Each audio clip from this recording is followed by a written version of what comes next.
Let's go to our senior legal analyst, Ellie Honig, with more. Ellie, walk us through this indictment and what stands out to you. Yeah, Poppy, the stakes are so much higher now for Hunter Biden. Now, you may recall that back in July, Hunter Biden walked into a federal courtroom expecting to plead guilty to 2 tax misdemeanors with a probation sentence attached. That deal fell apart at the last minute. Now let's look at how things have changed. Now Hunter Biden is looking at 9 separate charges: tax evasion, tax fraud, and non-payment of taxes. And really importantly, these 2, there's 1 count of evasion, 2 counts of fraud. These are felonies now, much more serious. Tax evasion carries a max sentence of 5 years. Fraud carries a max sentence of 3 years. Nobody gets the max, but much more serious than before. Now, if we look at the indictment, this alleges a scheme covering 4 years, 2016 through and including 2019. The allegation is that during that time, Hunter Biden made around $7 million in income, primarily from foreign companies in Ukraine and China. Doesn't allege that those were bribes, does not allege Hunter Biden was engaged in illegal influence peddling as a lobbyist, but makes clear he did not do actual work meriting $7 million worth of income. And the allegation is that he failed to pay and committed fraud with respect to about $1.4 million in taxes owed. Now, the indictment lays out in detail the way Hunter Biden would allegedly commit this fraud. For example, he took false business deductions. The indictment alleges, as one example, that in 2018, he claimed he had $388,000 worth of business travel. But in fact, the allegation is he was doing no business, no real work. So he writes that off, and that's a fraud. The indictment also details lavish personal spending by Hunter Biden, $4.8 million worth of money that the government says he could have easily paid back. Instead, he used on personal expenses ranging from cars and clothes to, quote unquote, adult entertainment. One other interesting thing from the indictment, the sources of evidence that DOJ uses, they use Hunter Biden's memoir. They use things he says in his book against him. It's quoted extensively in the indictment.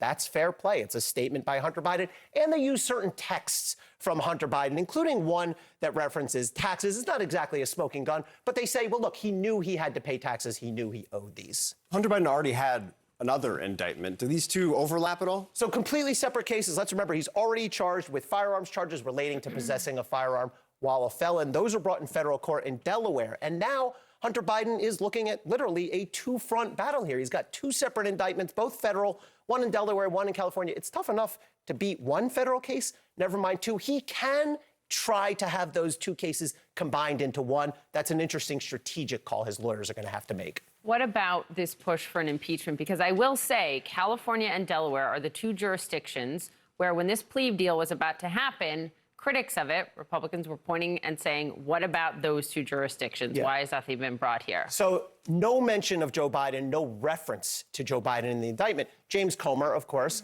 is seizing on this, and he says that Hunter Biden's corporate entities implicated by today's indictments funneled foreign cash that landed in Joe Biden's bank account. A little bit of sleight of hand happening here, though, because Comer's focused on the payments, the $7 million that Hunter Biden received, but that's not the crime. The indictment makes clear there is no charge. There could have been a charge of bribery if there was bribery. There could have been a charge of foreign lobbying if that was the case. There is no such charge. The crime here is the tax part of that. And I don't see any link in the indictment or even in Comer's statement to Joe Biden. So we'll see. We'll see if James Comer has the goods. Point. Yeah. Look, he's been promising quite a bit in this impeachment inquiry. The link is not there. We'll see if he finds something new. They've had a year to do it. We'll see where they go. Thank you, Ellie, very much. Following this for us this morning, Jessica, what's the latest here?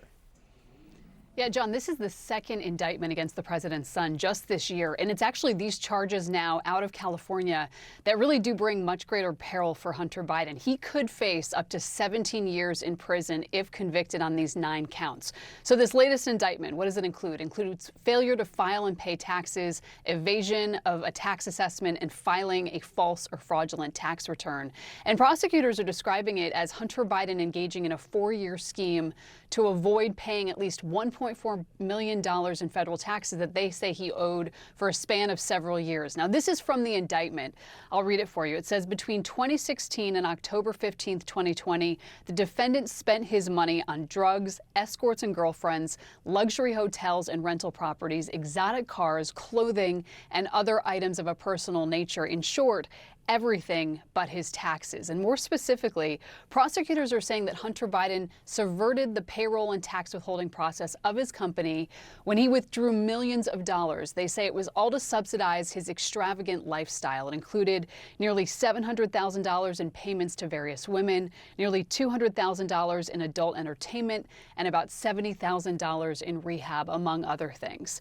So Hunter Biden's attorney immediately responded, Abbe Lowell, and he said this. He said, based on the facts and the law, if Hunter's last name was anything other than Biden, the charges in Delaware and now in California would not have been brought. Now, President Biden was asked about this indictment, John, and here's what he's saying.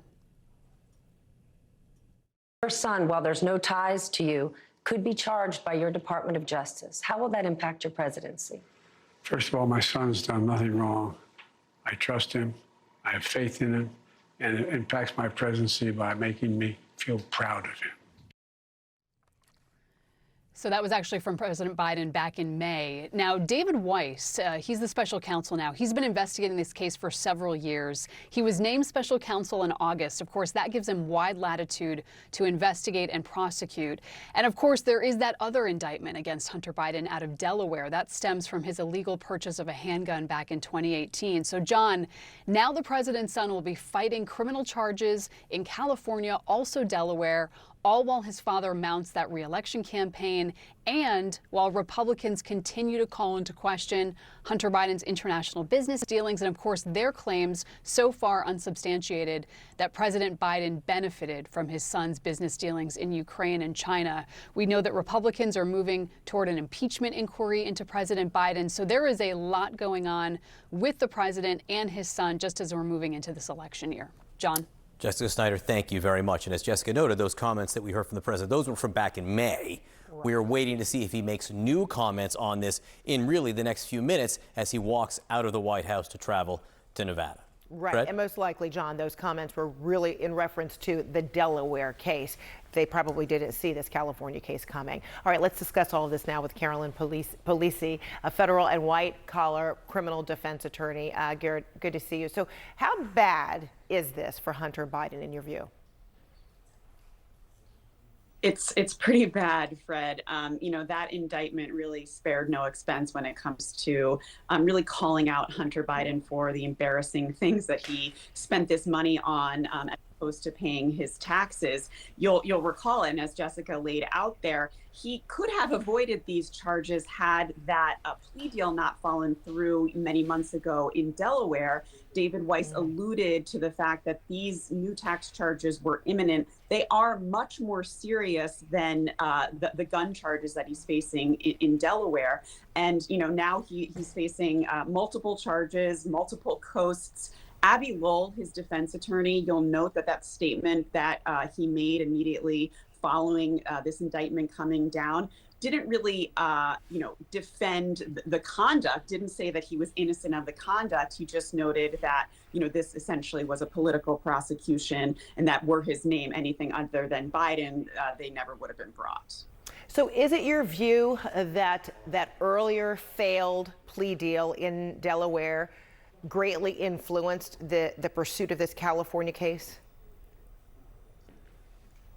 Absolutely. You know, many called that a sweetheart deal. Those charges in Delaware, which were brought after the falling apart of the plea deal, many people criticized them for being sort of trumped up, if you will, in that many people wouldn't have, or many prosecutors really wouldn't have brought those charges charges. He could have pleaded guilty to simply misdemeanors. Instead, they bumped them up to felonies. But these tax charges are more serious. I don't agree with Abbe Lowell. I think they would have been prosecuted by any prosecutor for anybody not with the last name Biden, given just how egregious the conduct was, because it's fraudulent conduct, right? There's difference between misdemeanor tax charges and the charges of this nature, that there was a campaign to hide money so that he didn't have to pay these taxes.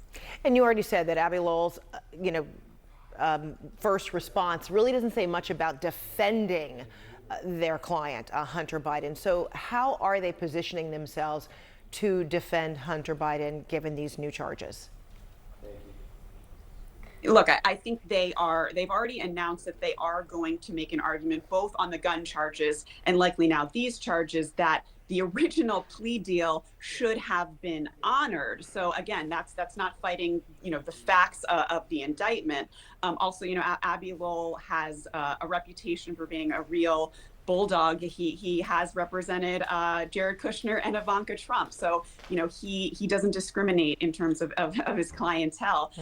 He also sent a letter noting that he had asked prosecutors in these who brought these charges most recently to sit down with them. They denied that meeting. So I think he's going to go the route of selective prosecution, vindictive prosecution, arguments that we've really seen Trump make in his prosecutions. Trying to undermine the case in that way. Carolyn Polisi, good to see you. Thank you so much.